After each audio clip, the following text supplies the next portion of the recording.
In this playthrough, we try a more direct approach of the Golden Cat mission. Co-creator directors Harvey Smith and Rafael Colantonio are here to walk you through it.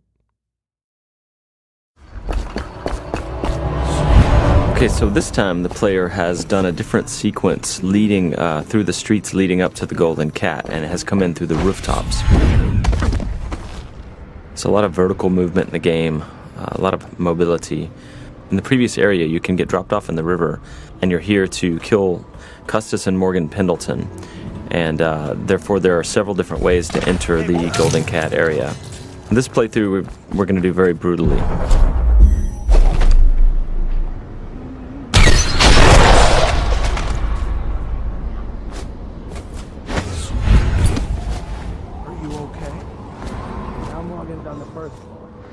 Need to get the men in position. The Ivory Room. All I can tell you is it's very heavily soundproofed. I'll leave the rest to your imagination. Custis is easier at the moment. Some night you just... Why would anyone pay for that?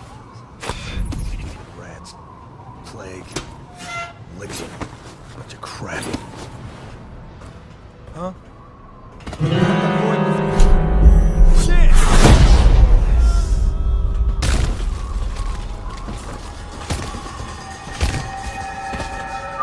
This is a drop attack.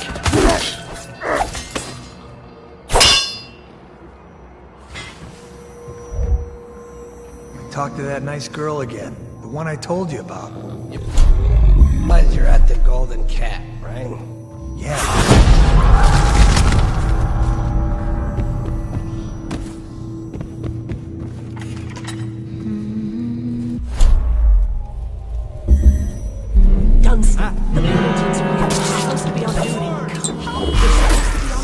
Obviously, playing this way has got consequences.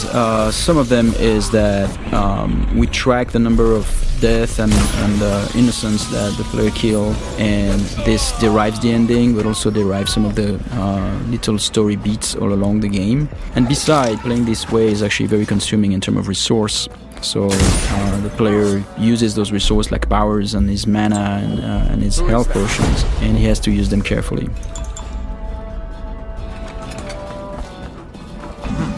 Might be worth checking out.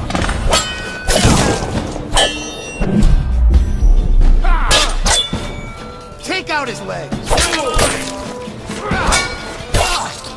So here the players stop time just before the guards have fired their pistols, and he's planting a spring razor there. When time resumes, it will kill them both.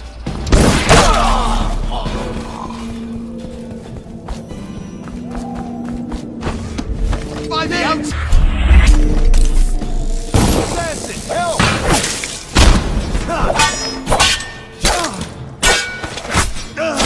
Game's combat with the sword, the melee combat, involves blocking and counter-attacks if the blocking is timed correctly.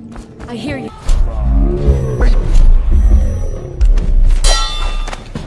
I'm a fool. I'll have you whipped and put to work in the...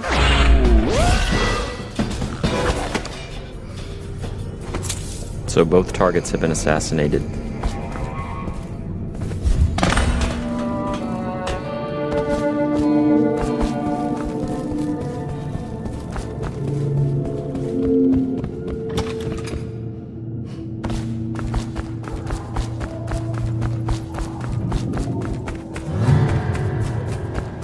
Huh?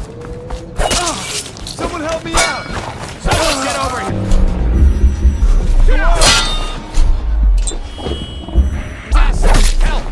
Someone...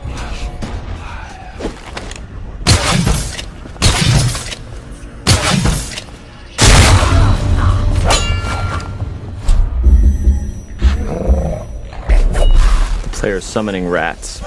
Once the rats are in the world, they're like little AIs. So sometimes the guards win, sometimes the rats win.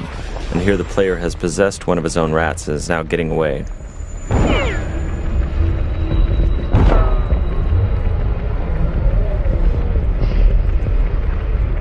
And that's the end of the violent, messy playthrough of the Golden Cat.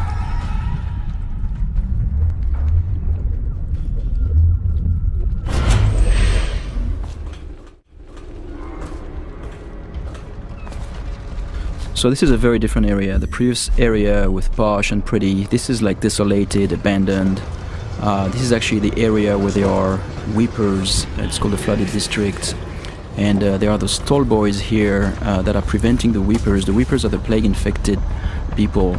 Those tall boys, their job is to prevent them from accessing the rich area. So they will shoot at the weepers and they will shoot at anything that tries to get through, including the player.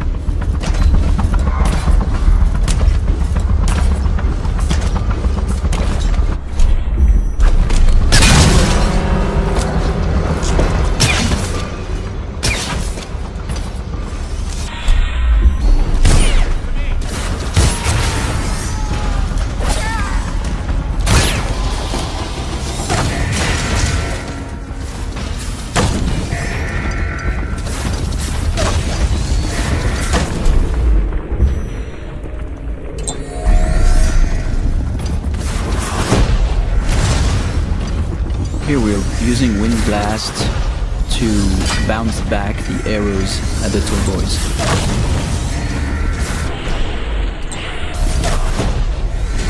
Using Wind Blast to knock the tall boys' phosphorescent arrows back at them is another combination of game mechanics that we did not plan for, but players found it quite fun. So we made some small changes to help support it.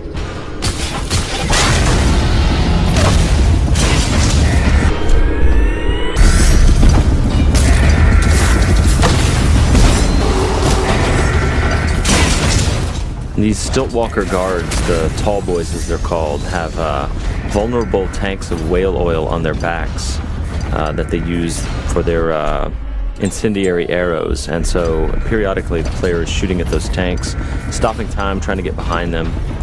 The shields all around them are actual breakable wooden shields, so they absorb some of the player's shots, but periodically the player breaks one of them off.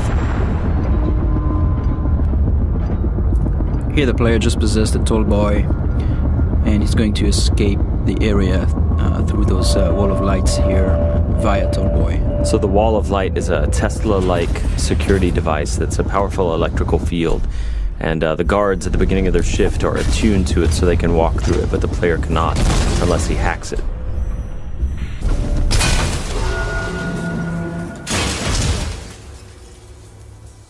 Thank you for watching. For an alternate approach, check out youtube.com/Dishonored or Dishonored.com.